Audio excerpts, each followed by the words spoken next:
जब उसकी आवाज भी आ जाती तो बिंदा क्या है, डर के मारे थर थर कांपने लगती, उसकी धड़कन तेज हो जाती। जो बहुत ही चमकीला तारा था उसकी ओर संकेत करते हुए कहा, वो रही मेरी अम्मा। महादेवी वर्मा में जिज्ञासा बढ़ जाती है बिंदा को देखने के लिए।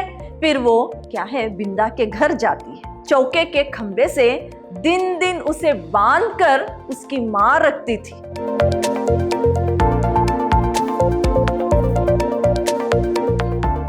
प्रणाम, मैं रिहाना यस, अति उत्तम विद्याश्रम की हिंदी प्रवक्ता।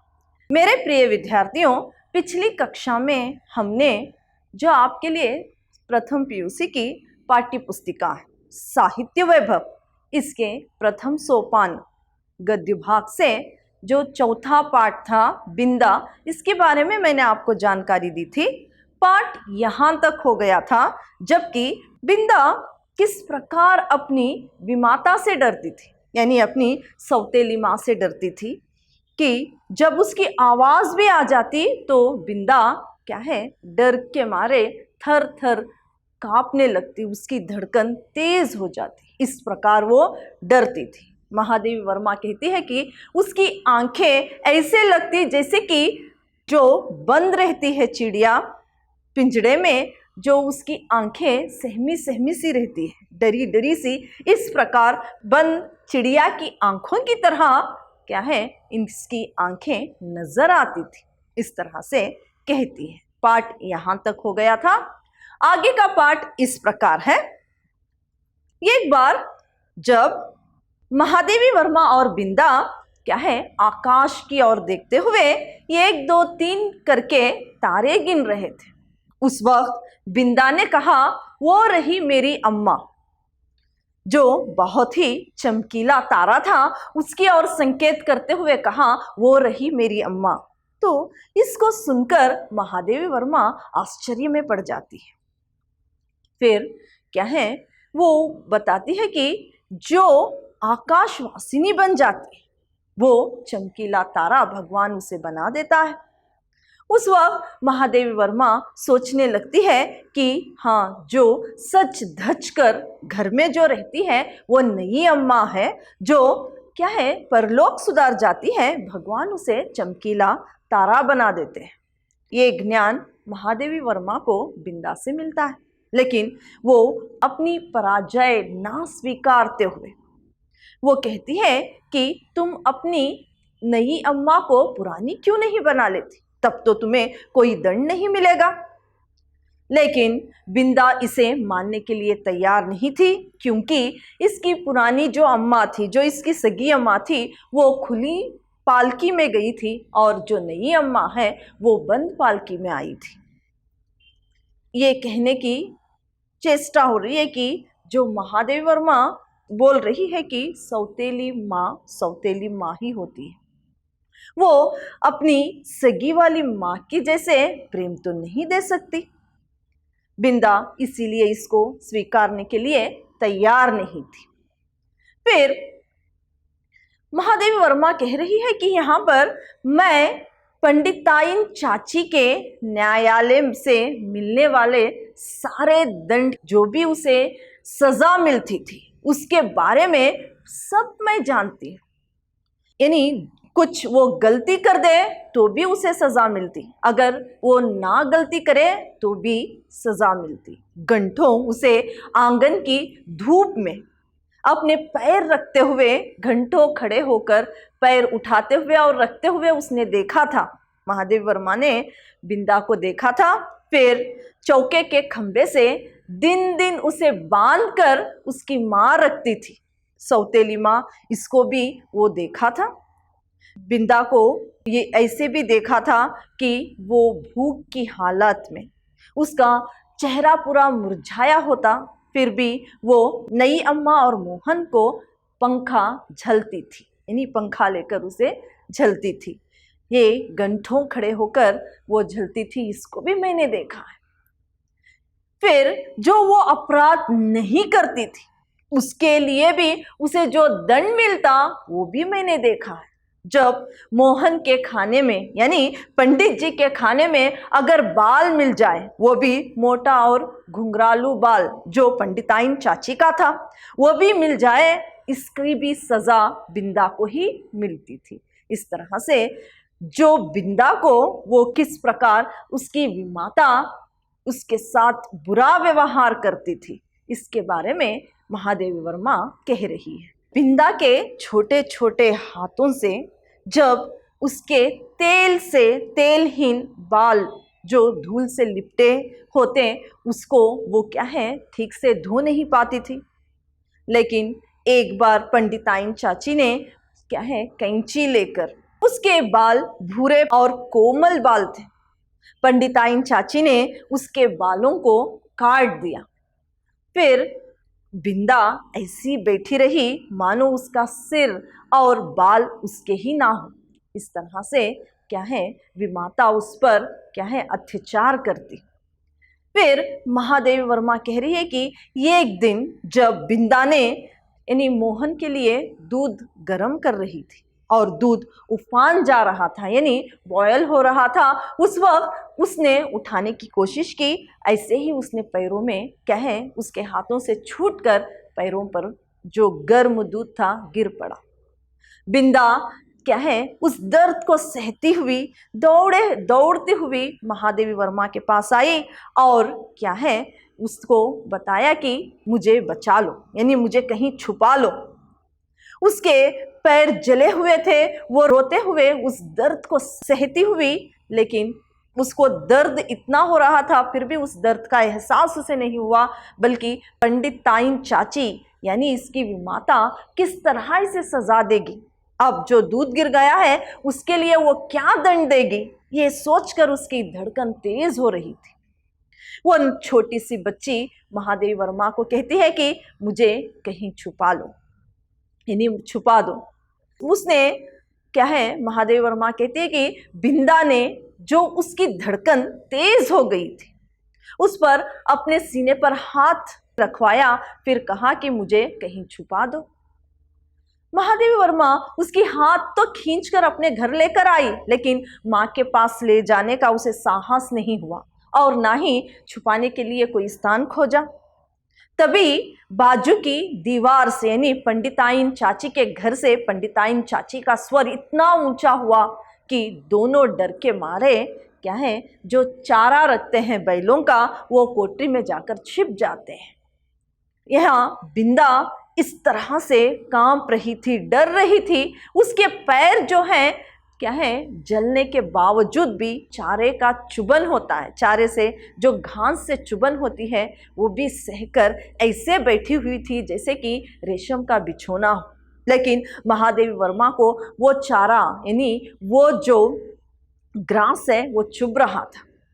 वहीं पर कुछ देर यानी बहुत देर बैठने की वजह से महादेवी वर्मा को नींद आ गई। लेकिन यहाँ पर बिंदा किस प्रकार उस जलते पैरों को लेकर घास में यानी अपने पैरों को फंसाते हुए बैठी थी, ये कैसे वो सहती थी ये मुझे नहीं मालूम, ये भी कहती है। जब ये सो गई कुछ बहुत घंटों के बाद जब वहाँ पर गोपी आता है गाय के लिए चारा निकालने के लिए, जो गोपी आता है इन दोनों को देखकर कोलाहल मचा देता है यानी शोर मचाता है। तब जाकर महादेवी वर्मा की नींद टूटती है। वो पूछने लगती है कि क्या सवेरा हो गया। फिर महादेवी वर्मा और बिंदा दोनों बाहर आते हैं और बिंदा की पैरों पर महादेवी वर्मा की माँ ने तिल का तेल लगाकर फिर चूने का पानी डालकर उसे विशेष संदेश वाहक के हाथों क्या है पंडिताइन चाची के घर भेज देती है। फिर इन्हीं बिंदा को कौन सी सजा मिली ये तो मेरे लिए कहना बहुत कठिन है, इस तरह से महादेवी वर्मा कहती है। ये तो इतना जानती थी कि मायनी पंडिताइन चाची के न्यायालय में ना ही क्षमा का कोई स्थान था ना अपील का अधिकार।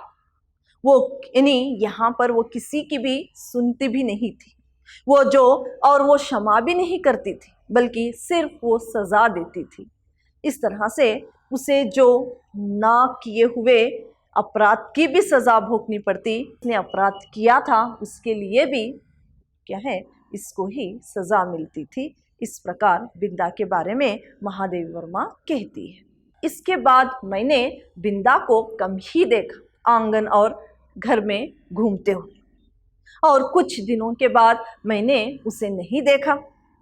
लेकिन कभी कभी यानी माँ, यहाँ पर वो बताती है कि वो महादेवी वर्मा की माँ कभी सेब और अंगूर लेकर बिंदा के घर जाती, और कुछ दिन तक ऐसा ही चलता रहा।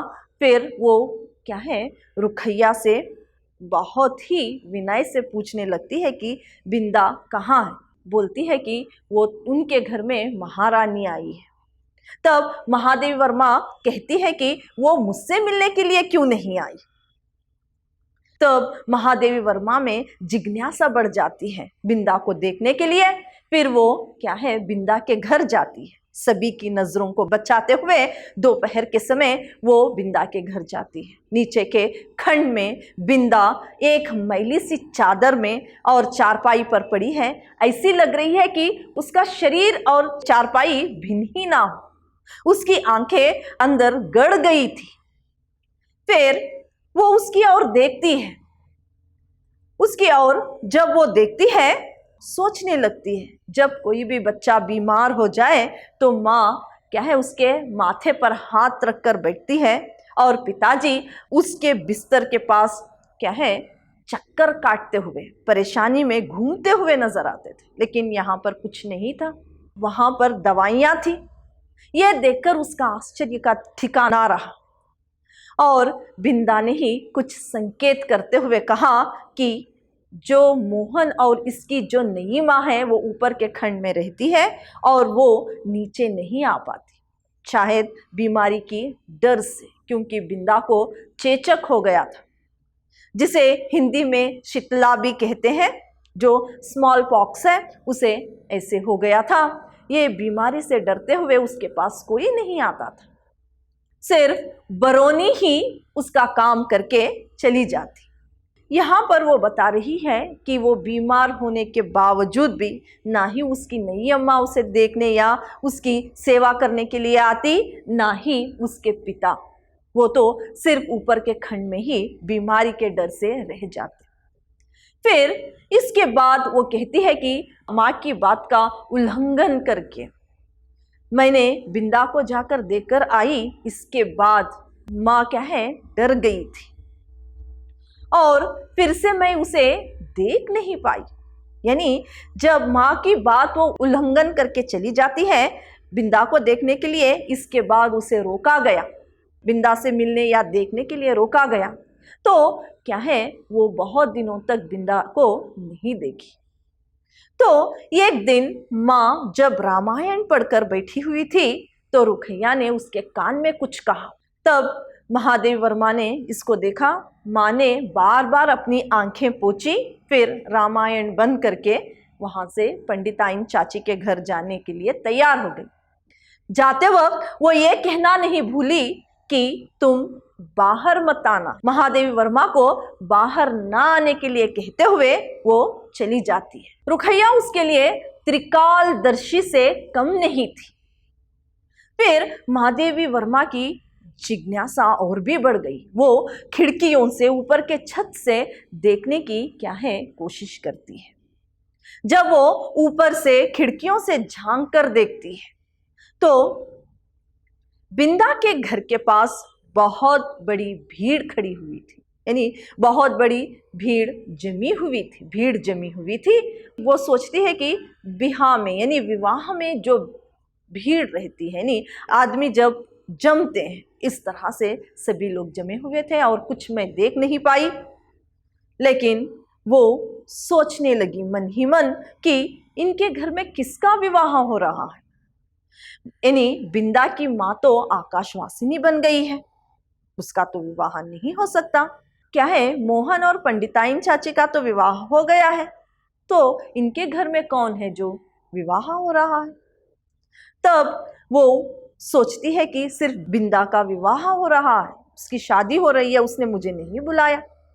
तो मन ही मन उससे यानी रूठ कर वो क्या है, सारे गुड़ियों को साक्षी बनाकर बताती है कि मैं भी हमारे घर में जो भी शुभ कार्य हो बिंदा को नहीं बुलाऊंगी, ये प्रतिज्ञा भी लेती है। इस तरह से कुछ दिन बीतते हैं तो वो माँ से पूछती है कि बिंदा ससुराल से कब आएगी, ओ ससुराल से कब आएगी। इस तरह से पूछने पर उसकी माँ बोलती है कि वो तो अपनी आकाशवासिनी माँ के पास चली गई है। महादेवी वर्मा क्या है, आकाश में जो बहुत ही चमकीला तारा होता है उसके आसपास जो छोटे तारे हैं उसमें बिंदा को खोजने की चेष्टा करती है और वो कहती है कि क्या इतनी दूरी से संभव है कि मैं पहचान सकूं। ऐसी क्या है, वो बोलती है कि बिंदा और विमाता की कहानी क्या श्लेष है। यानी इस तरह से बिंदा की कहानी इस तरह से पूरी होती है। यानी बिंदा आकाशवासिनी यानी उसका स्वर्गवास हो जाता है। एक छोटी सी कली जो खिलने से पहले ही, छोटी सी बालिका बड़ी होने से पहले ही मुरझा गई, सिर्फ स्मृतियों में श्लेष बाकी है। इस तरह से बिंदा कहानी आपके लिए है मेरे प्रिय विद्यार्थियों। तो आज मैंने बिंदा जो आपके लिए कहानी है इसे पूरा किया। अगले सेशन में मैं आपको पद्य भाग से यानी जानकारी दूंगी। धन्यवाद।